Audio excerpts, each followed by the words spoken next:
ఈ క్యాంప్ సైట్లో ఒక అడ్వాంటేజ్ ఏంటంటే బ్లూబెర్రీస్ ఫ్రీగా ఇస్తాడంట. ఎందుకు అనుకున్నాము, ఇక్కడ బ్లూబెర్రీ చెట్లు చాలా ఉన్నాయండి. అసలు ఇంకా అన్ని కచ్చిగా ఉన్నాయి, కానీ అసలు ఎన్ని ఉన్నాయో చూసారా బ్లూబెర్రీస్. నేను అప్పటికి కచ్చి కూడా కోసుకొని ట్రై చేస్తున్నా ఎలా ఉంది తినడానికి అని. కొంచెం పుల్లగా ఉన్నాయి, అంత స్వీట్గా లేదు. అండ్ ఏది ఫుల్ గ్రోన్ బ్లూబెర్రీ.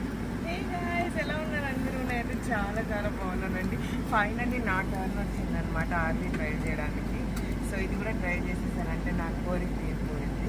1.5 hours ఉందన్నమాట మా ఇంటికి. నాకు తెలిసి అంత టైం ఇయర్ నాకు ట్రై చేయడానికి. ఓన్లీ ½ an hour ఇస్తారేమో, అది ఎంజాయ్ చేస్తాను నేను. So this is